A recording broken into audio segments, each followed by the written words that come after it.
Bonjour et re-bienvenue sur le podcast de Sur deux roues. Aujourd'hui, on a un épisode qui est présenté par Chrono Nutrition. Chrono Nutrition, ce sont des gels, des barres et des électrolytes. Leur slogan est simple, vrai, bon, bio. C'est aussi des produits qui sont véganes, sans gluten, sans arachides ni noix, sans produits laitiers et sans soya. Aujourd'hui, on reçoit Antoine Jolicoeur Desroches, un triathlète professionnel, mais aussi directeur de la recherche et développement pour Chrono Nutrition. Et si ça vous sonne une cloche, c'est qu'on l'a déjà reçu sur le podcast. Aujourd'hui, avec Antoine, on parle d'un sujet qui intéresse beaucoup les gens. Dans le passé, j'ai parlé des gels. Sur le blog, j'ai parlé avec Antoine sur le podcast de la nutrition en général. Aujourd'hui, on parle d'hydratation et de boissons sportives. Il y a plusieurs questions qui sont posées selon les volumes de recherche sur Google. Et j'ai pris, dans le fond, toutes les questions que vous posez à Google au Québec et je les ai posées à Antoine afin qu'il réponde à vos questions sur le podcast. Antoine est aussi auteur, donc sous peu, le 27 mars prochain, il va publier un livre qui s'appelle « Devenir triathlète, exercice, entraînement, préparation mentale et nutrition ». Donc, si jamais vous avez de l'intérêt pour le triathlon, je vous invite à vous diriger en librairie afin de vous procurer son livre. Je tiens à vous rappeler qu'on est disponible sur Spotify, Apple Podcasts, Google Podcasts, Amazon Podcasts. Je vous invite à vous abonner et à laisser une bonne note et que le podcast soit capable de sortir lorsqu'il y a des recherches. Bref, sans plus tarder, allons écouter la discussion avec Antoine.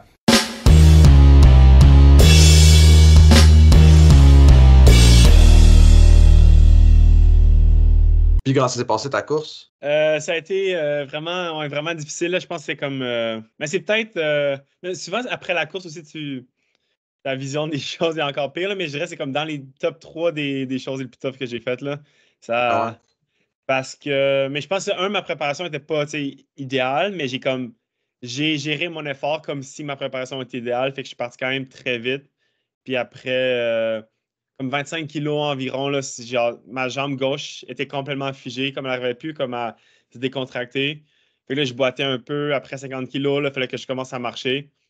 Puis c'est quand même long quand à 50 kilos, tu commences à marcher, mais il te reste encore 50 kilos. Ouais, Mais c'est ça.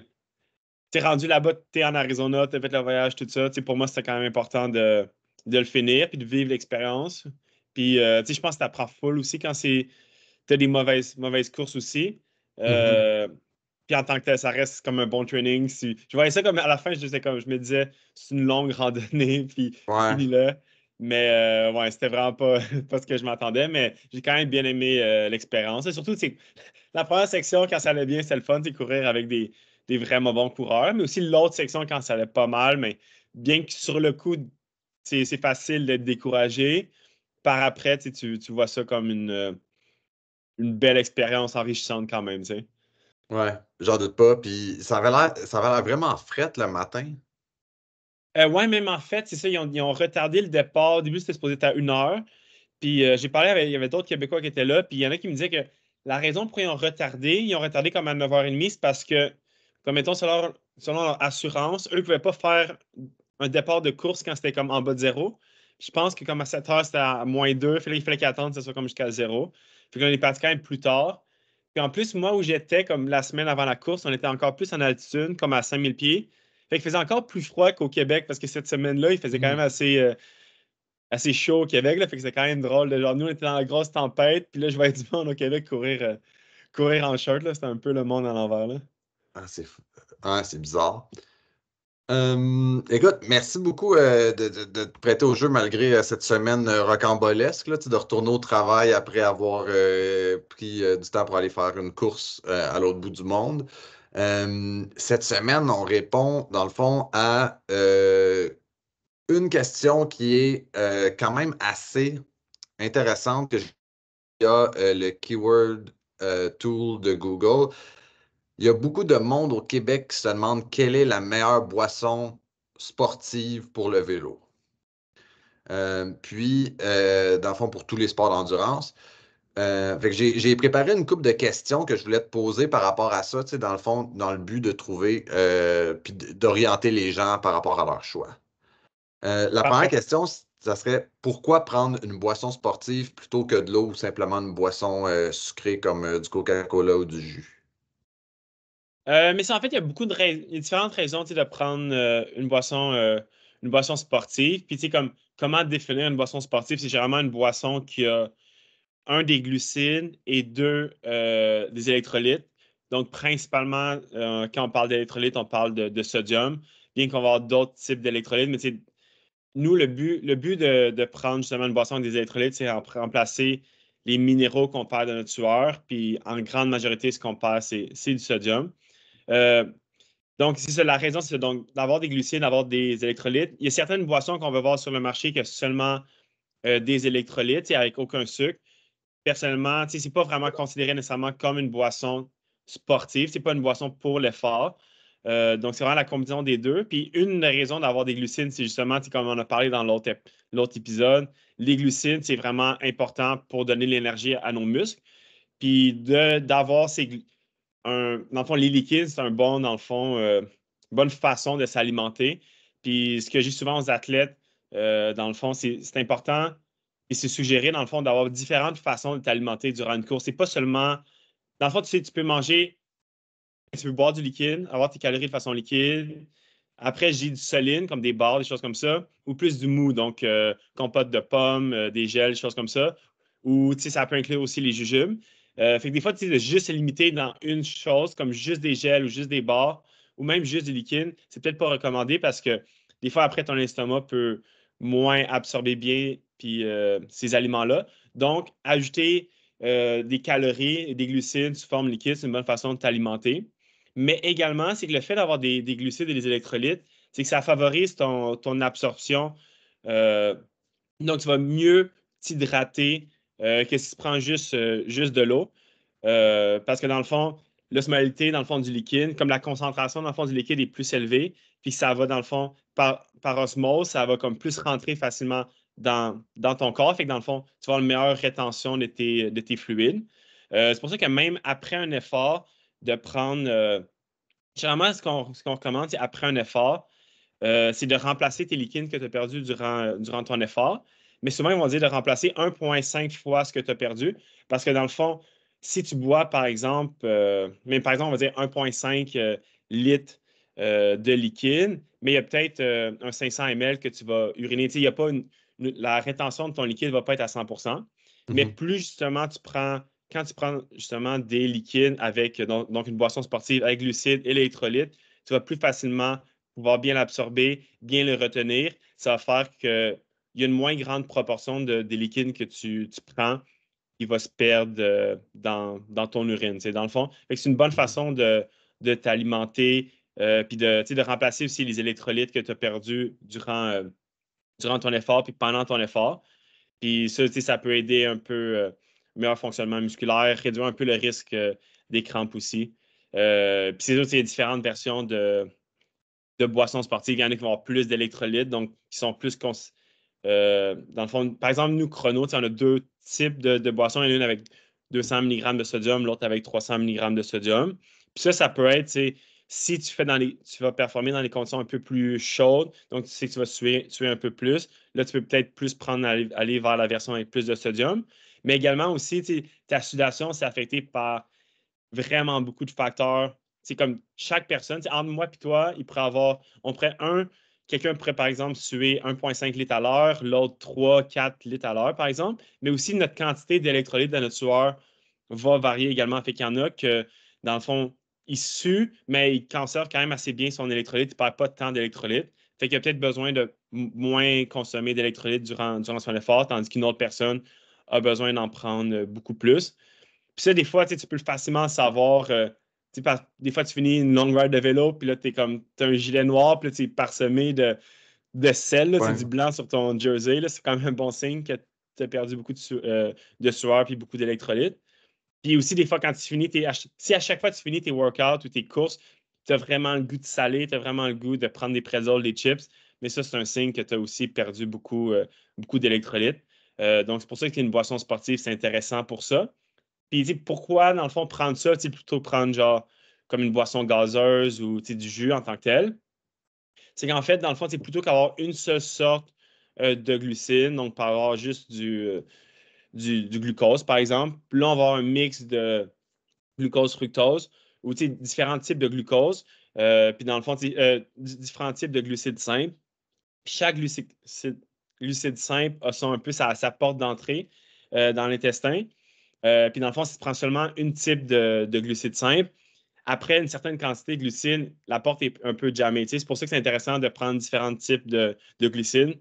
Parce que dans le fond, la majorité des boissons sportives, même aussi des gels pour les sportifs, dans le fond, ont cette combinaison-là. Ce que tu ne vas pas retrouver vraiment dans une boisson que tu vas chercher au dépanneur ou dans un jus standard ou un Coke ou du Orange Crush, une chose comme ça.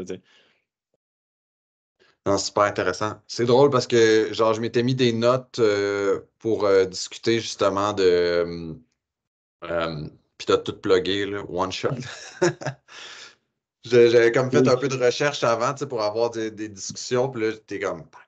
Puis, tu sais, je pense que la dernière fois, c'est ça, on en avait parlé aussi, tu sais, on avait dit parce que il y a des boissons qui sont commercialisées comme pour sportifs, mais que dans le fond, il faut faire attention parce qu'il y a juste un sucre dedans ou un type de sucre. C'est ça que tu m'avais dit, on ne nommera pas, là, mais ça commence avec un G, mettons. Puis, parce que je te disais que je connaissais, j'étais en voyage, puis dans le fond, c'était comme la seule alternative qui était disponible dans les. Durant Dans ton les... ta Ouais, compétition exact. d'ultracyclisme, comme tu as.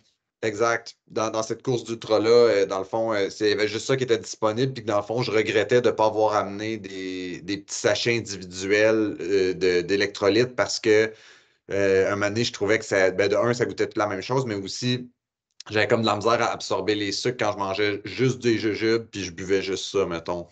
Ouais, c'était surtout quand c'est comme une très longue épreuve, puis là, tu essaies de maximiser ta quantité de glucides que tu prends. Fait que quand tu vas aller en plus que 45-60 grammes de glucides, là, ça devient vraiment intéressant. C'est sûr, quelqu'un qui va faire seulement comme un effort d'une heure de vélo, pas si intense. Là, de prendre une seule sorte de glucides, parce que tu vas peut-être prendre 30 à 40 grammes de glucides dans ton effort, ça va bien faire la job. Mais là, quand ça commence des efforts plus longs ou quand tu vas vraiment chercher la performance, optimiser le plus que tu peux, là, ça devient vraiment intéressant d'utiliser dans le fond comme ce qu'ils appellent en anglais, c'est comme des saccharides à transporteurs multiples, dans le fond. Là, donc, des glucides avec des portes différentes d'entrée pour que ça soit absorbé. Très cool. Puis, dans le fond, à quel rythme? Parce que là, tu disais, mettons, liquide, solide, mou pour l'alimentation. Puis, dans le fond, ce serait quoi que tu suggères comme rythme pour la personne moyenne en termes de boissons sportives? En fait, je pense que tout le temps, ta stratégie d'hydratation, mais ta stratégie Télément, ta stratégie de nutrition ne devrait pas trop changer selon si par exemple tu fais une compétition de ski de fond ou une compétition de vélo l'été. Si c'est un peu le même type d'effort, la même intensité, si toi tu t'es dit, moi, il faut que je prenne, mettons, 75 ou 80 grammes de glucides par heure, ça devrait rester la même chose. Mais par contre, tu vas beaucoup plus suer l'été en vélo. Fait que, tu vas besoin de boire beaucoup plus.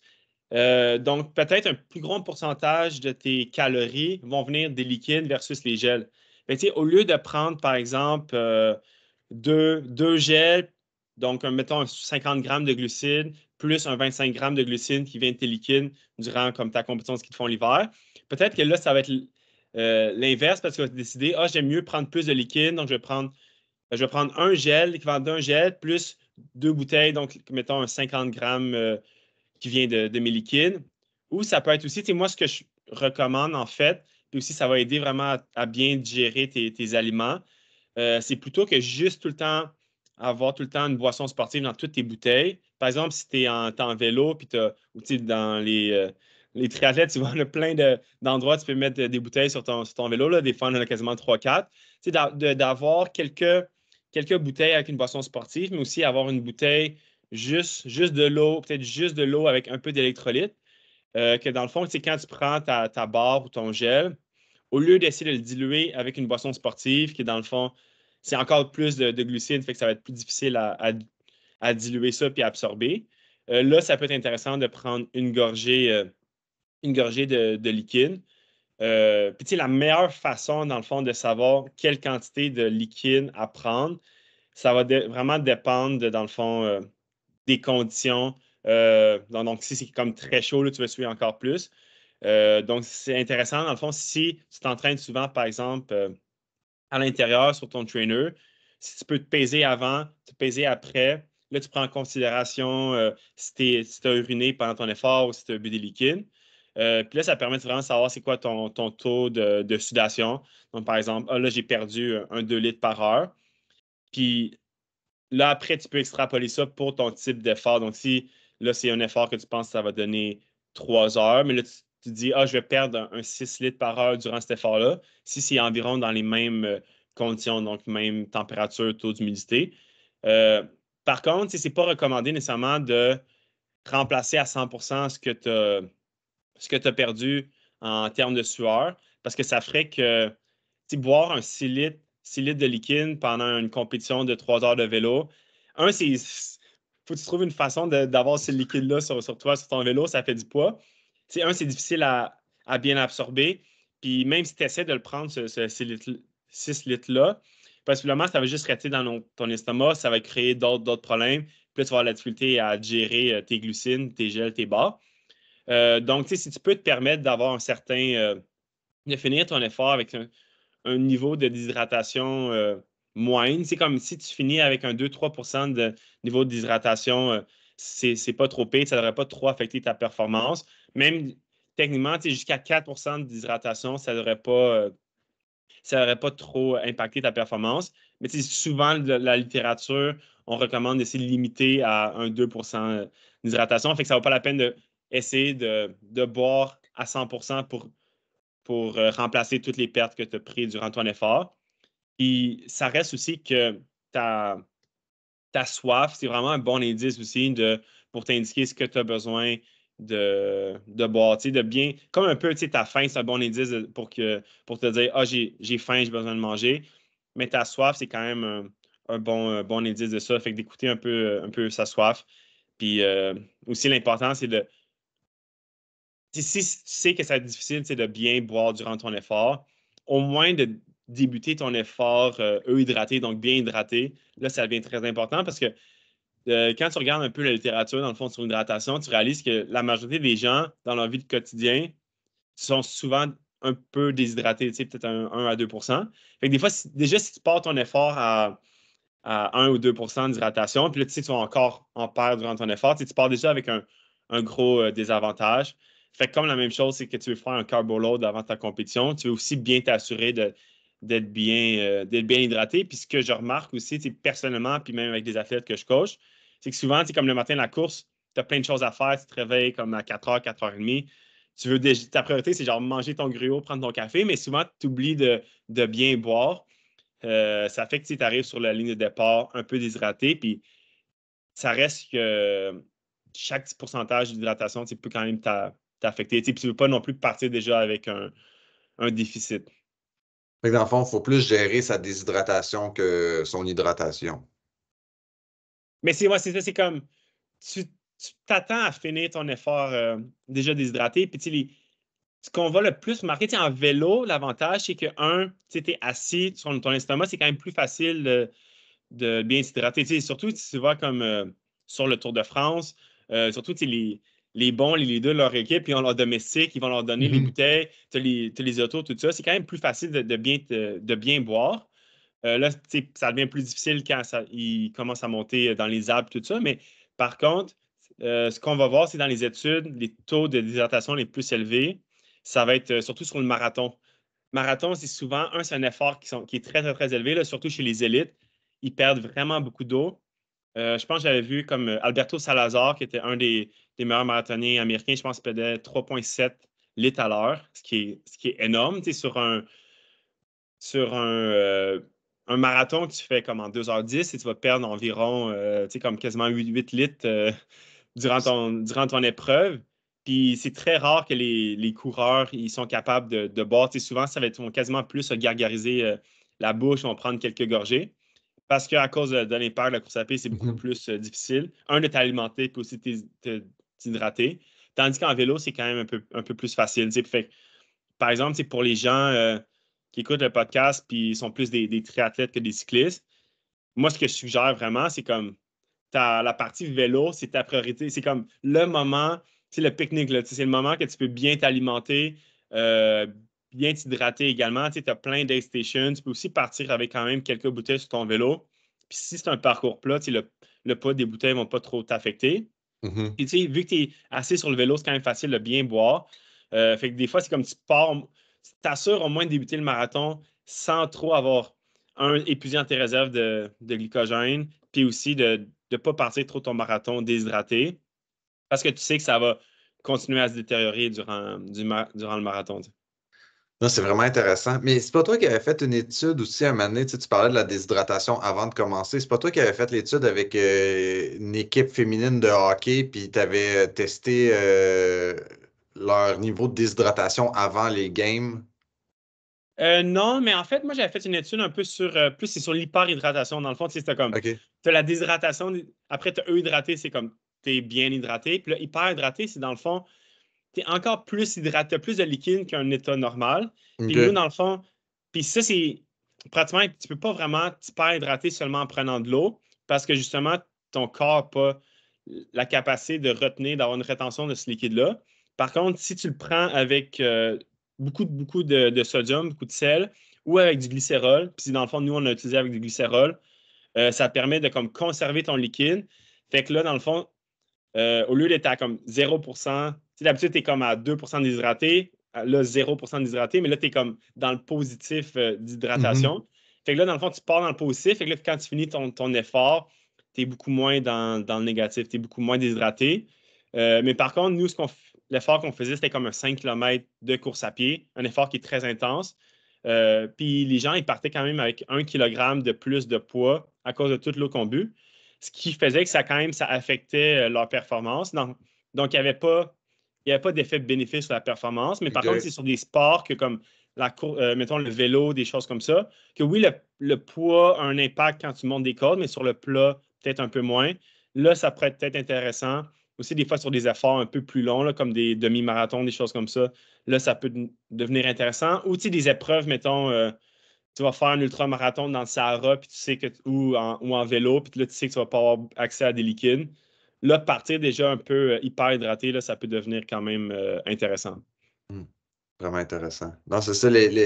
J'avais écouté un podcast un moment donné, puis c'est ça, c'était un gars c'était un doctorant qui avait fait une étude, puis il avait mesuré, c'est ça, je pense que c'était l'équipe nationale féminine de hockey, puis il analysait l'urine, puis il avait découvert que dans le fond, la majorité des femmes de cette équipe-là étaient déjà déshydratées avant de commencer leur game, ce qui faisait en sorte qu'ils n'étaient pas optimales, fait qu'il leur faisait des protocoles d'hydratation.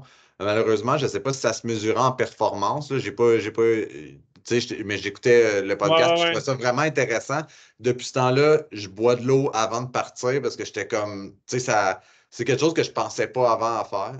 Et Mais surtout, c'est comme une joueuse de hockey, un joueur de hockey. Tu sais, c'est comme ton match souvent est en soirée, fait que tu as toute ta journée aussi qui est comme, mhm, tu sais, dans la vie quotidienne, tu perds la soirée, puis si tu t'hydrates moins, tu as encore plus de chances que vers le début de ton match, tu es comme déshydraté. Puis là, en plus, là, on pense à des athlètes, mais tu sais, la majorité du monde qui est comme, ils font peut-être un peu moins attention à exactement leur hydratation, que ce soit optimal, même leur nutrition. Là, des fois aussi, ça va être encore pire. Puis souvent, nous, on le remarque dans le fond avec les participants quand on fait nos études. En fait, on prend tout le temps des échantillons de sang puis d'urine. Puis avec le sang et l'urine, des fois, c'est vraiment les meilleures façons, dans le fond, de déterminer s'ils sont hydratés. Là, souvent, le sang, c'est encore meilleur que des analyses d'urine. Puis même si on demande aux participants d'arriver bien hydratés, on leur dit de boire 1 heure avant, de boire la veille, la majorité du monde arrive déjà un petit peu déshydraté. Fait que c'est quand même quelque chose à considérer. Tu sais, souvent, on pense tout le temps bien boire pendant ton effort, mais des fois, bien boire aussi avant ton effort, c'est très important également. Là. ouais, ça donne soif, cette discussion-là. Depuis tantôt, genre, je pote mon verre, mais je voulais pas boire dedans parce que c'est comme un Eco Cup en alu de C'est bon bière. Fait signe. que là, j'étais comme, je veux pas avoir l'air du gars qui boit le matin, mais là, c'était plus fort que moi, fallait que je prenne une gorgée. C'est de l'eau, by the way. Ouais, OK. Ça, c'est quelque chose que je trouvais intéressant parce qu'on a parlé justement tu sais, des sucres plutôt, puis mais dans le fond, on a parlé dans le fond du sodium, puis des électrolytes à retrouver dans une boisson sportive, mais c'est quoi qu'on doit retrouver absolument dans une bonne boisson sportive? C'est ça, dans le fond, c'est différents types de glucides. Puis, nous, par exemple, vu que je travaille pour Chrono, on va prendre l'exemple de Chrono. Dans le fond, nous, l'ingrédient premier, le sucre premier, c'est comme du sucre de canne, qui est un sucre bio. Puis également avoir du dextrose. Dans le fond, le dextrose, c'est comme c'est un polymère de glucose, donc plusieurs molécules de glucose. Donc, en ayant ces deux types de sucre-là, euh, dans le fond, tu as du glucose et du sucrose. Ça fait, dans le fond, tu as différents types de façons de recevoir tes glucides. Mais il y a différents d'autres types de. Au lieu du dextrose, ça aurait pu être du glucose standard. Il y a aussi la maltodextrine aussi qui peut être intéressant comme type de sucre aussi. Euh, Puis là, après, dans le fond, ce qui est intéressant aussi, c'est les électrolytes. Donc, par exemple, nous, ça va varier entre 200 et 300 mg de sodium. Dans le fond, nous, on a quatre sortes, dans le fond, de saveurs. Puis les saveurs qui sont plus agrumées. Donc, il y en a une citron, puis l'autre limonade rose. C'est eux qui vont avoir un peu plus d'électrolytes parce que souvent, les agrumes vont cacher un peu le goût des. En fait, ça fit très bien avec un goût salé. Fait que ça fait que c'est meilleur au goût. Tandis qu'on a punch aux fruits et pêche, là, un 200 mg de sodium. Puis on va quand même avoir un peu de potassium, un peu de magnésium, mais là, c'est beaucoup en plus petite quantité parce que c'est pas nécessaire d'en prendre autant que le sodium parce que dans le fond, dans notre sueur, on en trouve, euh, on en trouve très peu. Puis aussi, c'est important, dans le fond, nous, dans nos bouteilles, on donne, dans le fond, les valeurs nutritives pour une portion. Mais tu peux vraiment adapter selon tes besoins ou selon aussi tes goûts. Si tu aimes ça, qui est une boisson très sucrée ou si tu veux y aller vraiment de façon concentrée. Si, mettons, tu fais un ultra-marathon, mais des fois, c'est comme tu veux maximiser le peu de choses que tu as sur toi. Fait que là, tu mets tes boissons très sucrées. Mais tu sais, des fois, en vélo, il y en a ils aiment ça juste avoir un petit peu de goût, un petit peu d'électrolyte pour que ça donne un peu de glucides, un peu d'électrolyte pour que ça favorise ta rétention de liquide, mais c'est pas nécessairement. Tu prends pas nécessairement ces boissons-là pour t'alimenter parce que tu en mets très peu.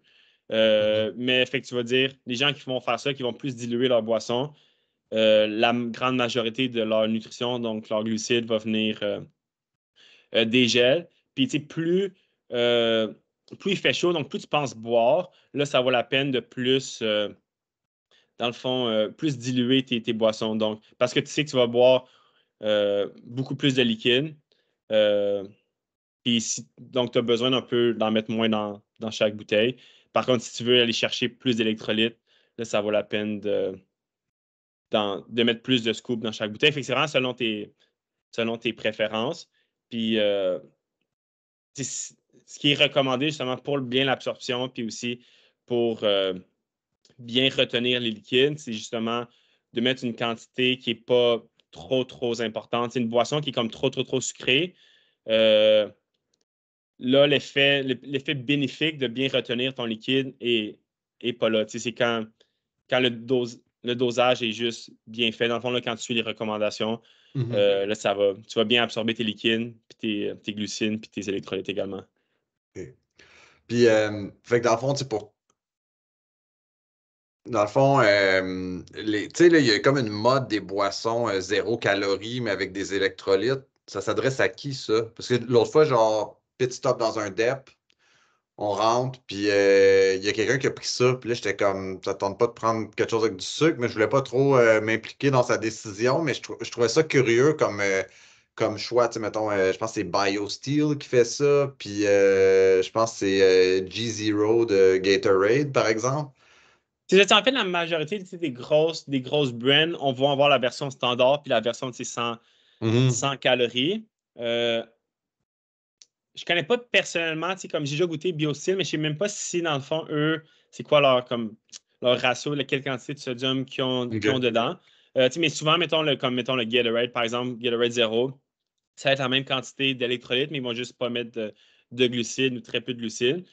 Généralement, tu sais, c'est plus tu sais, dans le fond, c'est tellement des grosses compagnies que dans le fond, ils veulent attirer le plus de monde Ouais. possible. Puis c'est souvent, tu sais, ça va plus être bu par des gens, dans le fond, tu sais, comme pour leur vie de tous les jours. Fait qu'ils veulent pas nécessairement, tu sais, comme pouvoir prendre des glucides dans la vie de tous les jours. Ou ça va être pour les gens, mettons, qui vont faire un entraînement, puis ils veulent pas nécessairement prendre des glucides.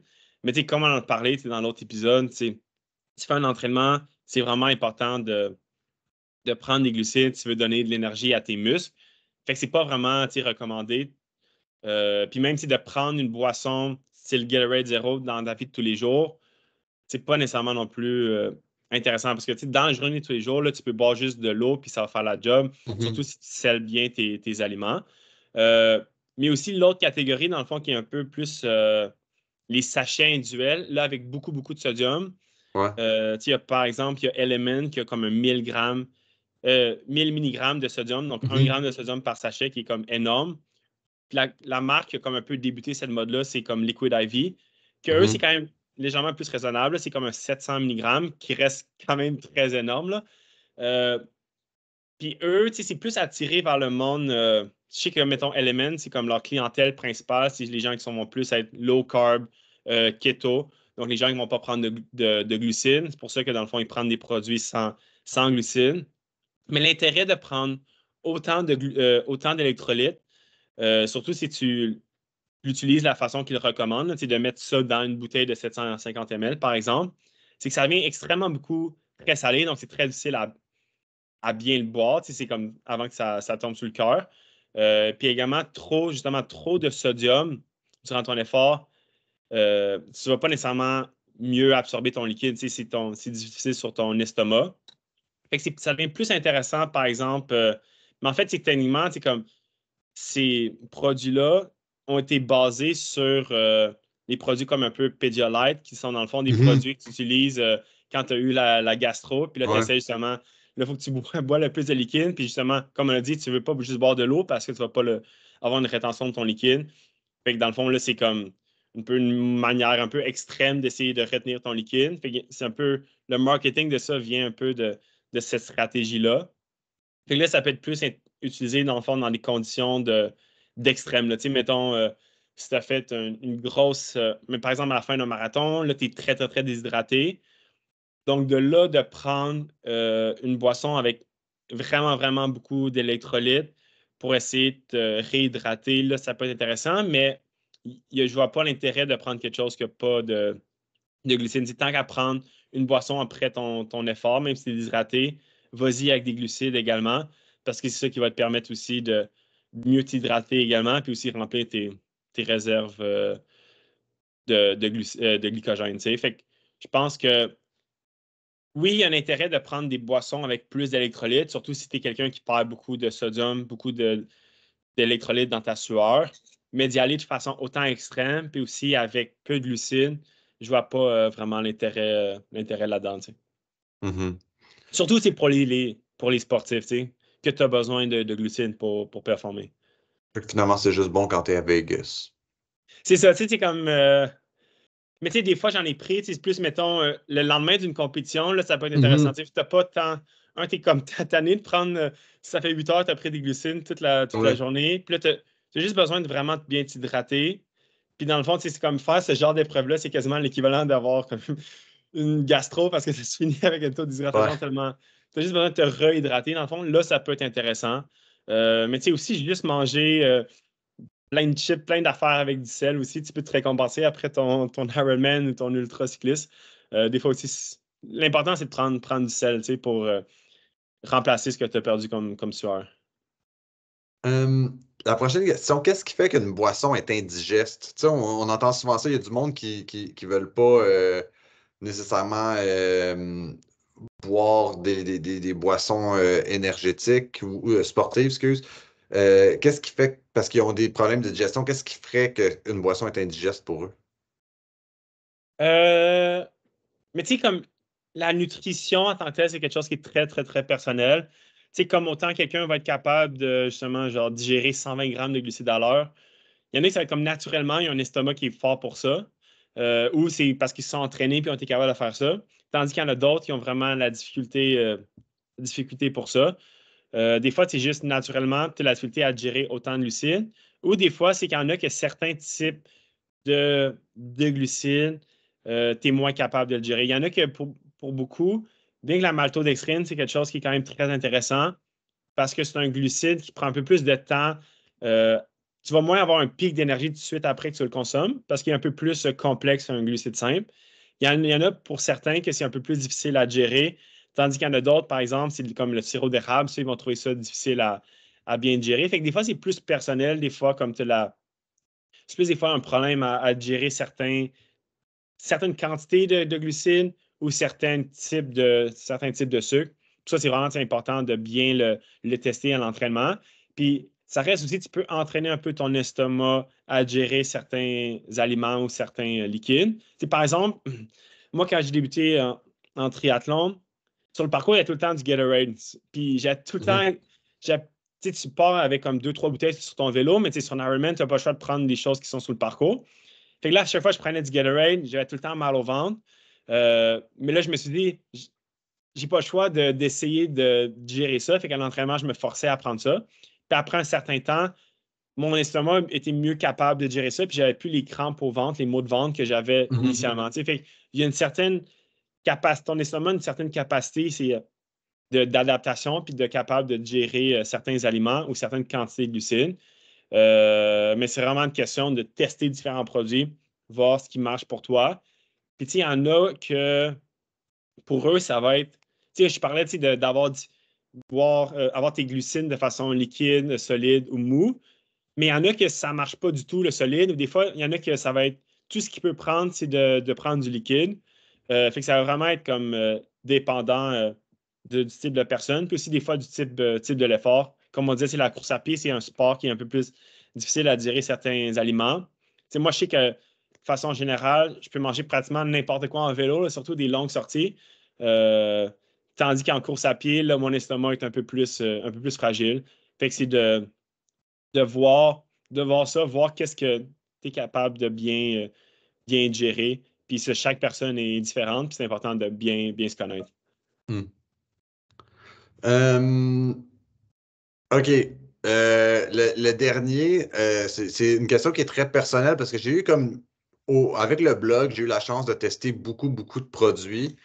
En fait, Chrono, c'est quelque chose qui goûte très bon, mais au fil des années, c'est pas tous les fabricants qui m'ont envoyé des échantillons qui avaient la qualité en termes de goût de Chrono. J'ai souvent eu des goûts qui sont atroces avec d'autres compagnies. Je pense, il y en avait un je me rappelle, là, il y en avait deux que c'était horrible. Il y en avait un, c'est comme, tu sais, là, quand tu changes ton sac d'aspirateur, là, puis que ça sent un peu la poussière, OK, ouais. mais ça goûtait ça, là. OK, ouais. Puis il s'appelait, en tout cas, je ne me rappelle plus du nom de la marque, mais la saveur, c'était Naked. Puis l'autre, c'était comme un au citron que j'avais goûté d'une autre compagnie, puis ça goûtait vraiment juste l'acidité, un peu comme quand tu es malade. Et qu'est-ce qui fait que tu as des goûts qui sont vraiment développés, puis des goûts qui sont pas développés? Tu sais, je veux dire, c'est une question de qualité? Euh, je sais pas si ma question est claire. Tu Dans sais, le dans sens, ma tête, c'est si, est-ce que. pourquoi certaines compagnies, certains produits, Ouais, ça va goûter très sucré ou par exemple très sucré puis très très bon. une saveur spécifique, tu sais? Ouais. Est-ce que c'est un indice de qualité? Tu sais, c'est ça que je veux dire, parce que tu sais, dans le fond, tu sais, j'étais comme sous l'impression que vu que c'était atroce, bon, j'avais pas le goût de boire, mais je m'étais dit, ben, probablement qu'ils ont coupé dans les ingrédients pour être plus digeste, pour être meilleur, versus, mettons, un Gatorade que je sais que c'est de la moins grande qualité, mais ça goûte bon. Fait que tu sais, mon point, c'est plus, c'est un indice de qualité quand ça goûte moins bon parce qu'ils ont enlevé des affaires qui sont. Tu sais, c'est un biais psychologique que j'avais? Mais ça reste ton alimentation et genre la psychologie est quand même associée beaucoup, à ton alimentation. Il faut que tu aies le goût de le manger Ouais. ou de le boire durant ton épreuve. Fait que c'est comme le goût, c'est moins autant noir et blanc que, mettons, un vélo peut être plus rapide qu'un autre, une paire de souliers peut être plus rapide que l'autre. Si un gel est meilleur que l'autre techniquement, mais il ne goûte pas bon, puis tu n'as pas le goût d'en prendre, puis il te fait des maux de ventre, il ne va pas être meilleur, tu sais. Fait que, le goût est très important dans ça. Puis aussi, ça peut dépendre un peu de comme, c'est quoi un peu les objectifs de la marque. Puis moi, la façon que je vois un peu Chrono, c'est qu'on peut. Il y a des marques qui vont seulement être associées à la performance. Puis, le goût, c'est pas une priorité en tant que tel, mais que ça va être des produits qui sont, comme quand même développés de façon scientifique pour que ça marche, ça va bien, tu vas être capable de bien t'alimenter. Mais c'est pas le genre de produit que tu vas prendre en faisant une randonnée parce que ça goûte pas bon ou ça goûte rien du tout. Mhm. Puis il y a d'autres produits qui vont être pas nécessairement conçus d'un point de vue scientifique, comme qui va être, mettons, très, très, très sucré, parce que vu que c'est très sucré, ça goûte bon, puis les gens vont prendre ça même quand ils font un road trip en auto. Nous, un peu la vision de philosophie de Chrono, en fait, la façon que moi je le vois, c'est un produit qui va autant convenir aux sportifs. Fait que les gens qui vont faire, par exemple, des triathlons, des ultramarathons, des compétitions de vélo de haut niveau, mais fait que dans le fond, c'est des produits qui vont bien performer, tu vas bien. Tu as tous les nutriments puis ce que tu as besoin pour bien performer, les électrolytes, les glucides, tout ça, mais qui vont aussi goûter bon pour que tu fais une randonnée, tu fais du yoga ou dans la vie de tous les jours, tu vas prendre, puis ça a goûté trop bon. Mais moi, ce que je trouvais important, c'est justement que si des fois un produit qui goûte bon quand tu es assis au bureau ou dans ton auto, va pas, parce qu'il est sucré, tout ça, va pas nécessairement goûter bon quand tu es en vélo pendant que tu fais un effort intense. Fait que c'est pour ça que le goût n'est pas extrêmement sucré. C'est un goût que tu ressens le sucre un petit peu, mais c'est pas comme wow, c'est très sucré, je bois de l'orange crush. Fait qu'on essaie de se trouver un peu dans, je dirais, entre les deux pour vraiment, comme que ce soit un produit qui est intéressant pour un peu tout le monde, sans négliger vraiment la performance, parce que c'est un produit qui va bien performer pour ça. Puis des fois, ça peut être juste, dans le fond, certains nous, dans le fond, c'est tout naturel, mais c'est sûr qu'il va y avoir des compagnies qui vont mettre des arômes artificiels ou Mhm. des fois, ils vont, en plus des glucides, ils vont rajouter du stevia ou d'autres, des édulcorants, dans le fond, qui n'ont pas de calories, mais qui vont juste ajouter encore plus un goût sucré. Puis également, un peu comme chaque aliment ou chaque sucre a son indice glycémique, mais chaque sucre aussi a son indice de sweetness. Fait qu'il y a certains types de sucres qui vont goûter plus sucré que d'autres. Par exemple, si tu compares, mettons, le glucose ou la maltodextrine ou le dextrose, chacun va avoir un peu leur niveau de sweetness. Fait que selon le type de sucre que la compagnie met dans leur produit, le niveau de sucre, de sweetness va différer légèrement. Fait que c'est pas parce que c'est pas comme des fois, mettons le bénilin ou des choses comme ça, comme ça goûte pas bon, mais fait que ça marche. C'est pas vraiment le cas avec les produits de l'alimentation. Je pense que c'est important Ça soit que bon. ça, que ça soit bon, que tu as le goût d'en prendre durant ton effort. Là.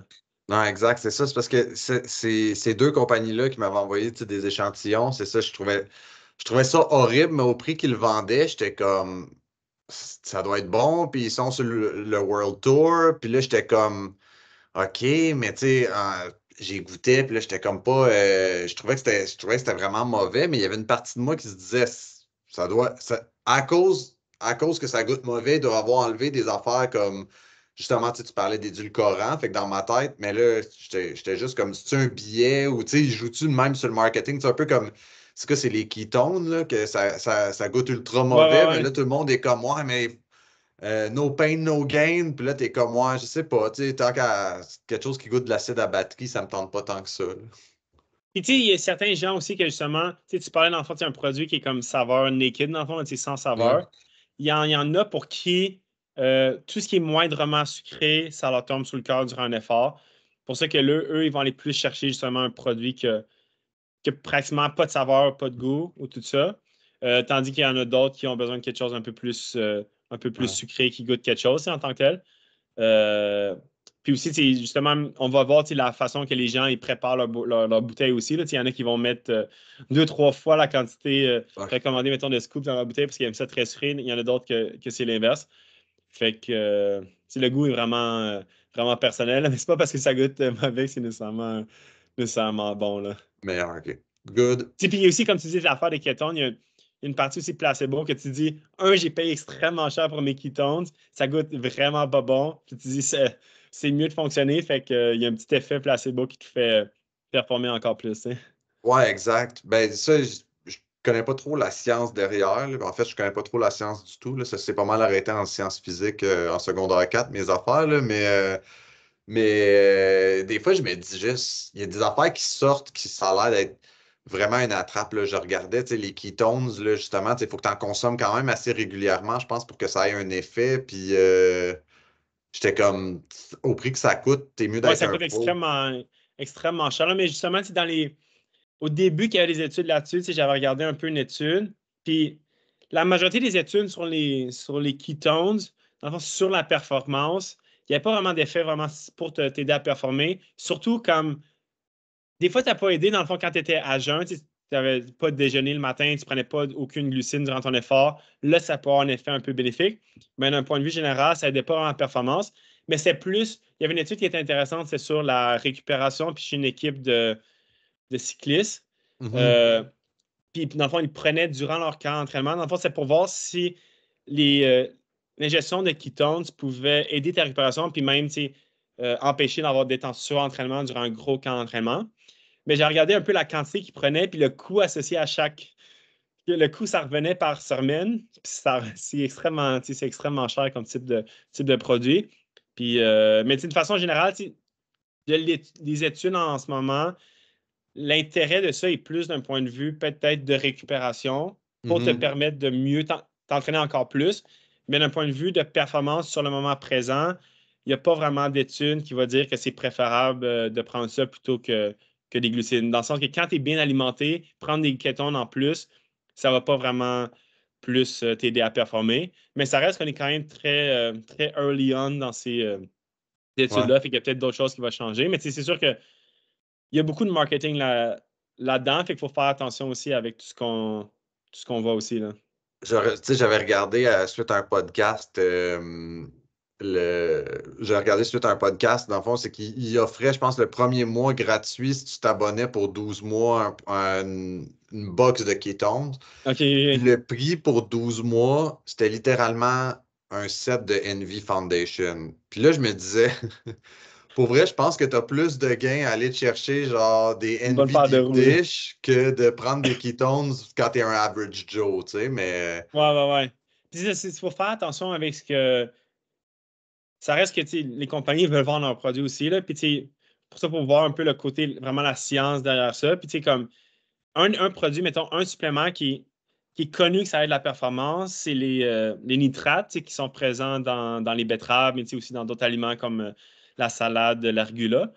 Mhm. Fait que, il y a beaucoup de compagnies qui vont vendre des betteraves, mais il y avait quelqu'un qui avait fait une étude vraiment indépendante, puis sur comme une vingtaine ou une trentaine de produits de betteraves, quasiment la grande majorité, la quantité de nitrate qui était présente n'était pas suffisante pour qu'il y ait un effet bénéfique. Tu sais. Fait que, il faut faire attention avec ce qu'on voit, puis c'est pas nécessairement parce qu'ils disent qu'il y a ce produit-là ou que qui dit ça va t'aider ta performance que ça va être nécessairement le cas. Tu sais. Il y a une couple d'études scientifiques qui ont des titres clickbait, j'ai l'impression. Puis que les gens, mettons, ils prennent le titre, puis après ça, ils s'emballent un peu. Ici aussi, c'est ça. Si on sait que, mettons, les nitrates aident la performance, mais là, tu fais un produit puis tu mets une quantité minime de nitrate, ça ne va pas nécessairement aider la performance si ce n'est pas une quantité suffisante pour que tu aies Exact. un effet, tu sais. Je pense que ça fait pas mal le tour de notre épisode sur les boissons sportives. Je te remercie. On a quand même réussi à parler 50 minutes de boissons sportives. Je Quand même, m'attendais pas hein? à ça. Puis je t'avais juste demandé 20 minutes. Fait que merci pour ton temps. Puis Et si écoute, j'avais juste peut-être ouais, à finir, j'ai une ouais, autre ouais, affaire vas-y. que j'ai eu dans la tête un peu. Là, on parle d'hydratation, on parle tout le temps de boissons, de l'eau, des boissons sportives. Mais il ne faut pas aussi négliger que, dans le fond, la grande majorité, dans le fond, de notre hydratation va venir des aliments aussi qu'on consomme. Puis, fait que, dans le fond, surtout, de prendre beaucoup de fruits et légumes, beaucoup d'aliments avec beaucoup d'eau à l'intérieur. C'est aussi une très bonne façon de s'hydrater, prendre un gros melon d'eau. Tous les fruits et légumes, ils ont une Mhm. quantité. La grande majorité, ça va être plus que 90% du poids, mais c'est de l'eau. Fait que c'est également une très bonne façon de s'hydrater. Fait que des fois, il faut arrêter tout le temps de penser hydratation égale boire quelque chose. Des fois, c'est aussi en mangeant qu'on peut bien s'hydrater. Puis Fait que, tu sais, avoir une alimentation variée avec plein de fruits et légumes, c'est une bonne façon de bien s'hydrater, c'est dans la vie de tous les jours. Mhm. Ouais, je pense que, tu sais, il y a eu un gros buzz sur les gigantesques gourdes là, que le monde boive, là, que t'as comme 3 litres dedans, puis là, c'est écrit Go Champ, Ah, ouais, ouais, Continue, ouais. puis là, j'ai Tu sais, quand même ça peut être. l'impression que c'est ça, le monde oublie vite qu'effectivement, tu sais, les fruits et légumes, tu sais, ton alimentation continue à t'hydrater parce qu'il y a quand même du liquide dans les aliments. Tu sais, comme ça me fait penser, ça peut être quand même aussi essayer de boire autant de liquide, surtout d'une shot, ça peut être aussi dangereux. C'est comme chaque affaire que tu penses qui est bon en trop grande quantité, ça peut être dangereux. Puis tu sais, trop prendre de liquide, puis seulement, tu sais, comme trop prendre de liquide sans électrolyte, tu sais, ça peut mener à l'hyponatrémie. Tu sais, c'est comme dans le fond une dilution de ton sodium dans ton sang. Puis des fois, souvent, on va le voir dans les épreuves de marathon, surtout les gens qui vont prendre plus de temps, là, tu sais, plus de 4-5 heures pour faire le Mhm. marathon.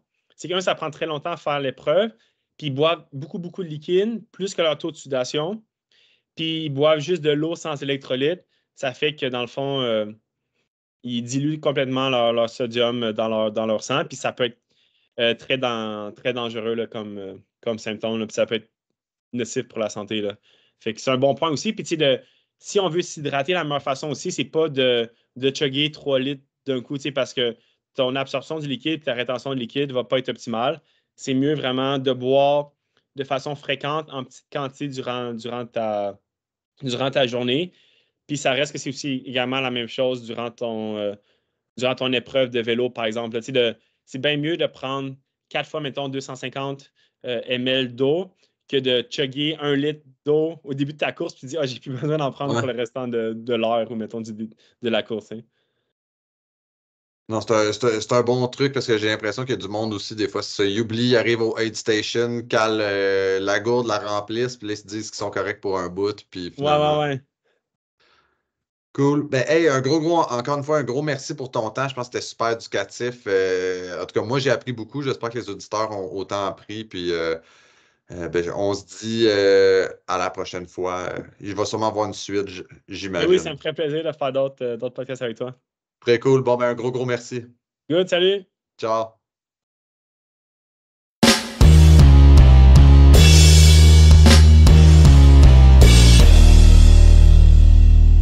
Merci beaucoup d'avoir écouté cet épisode jusqu'à la fin. Je vous rappelle, si ce n'est pas encore fait, que vous pouvez vous abonner au podcast, que ce soit sur Spotify, Apple Podcast, Google Podcast ou Amazon Podcast. Et je vous invite à laisser une note, idéalement 5 étoiles si possible. Sur ce, je vous dis à dans 2 semaines. Merci, au revoir.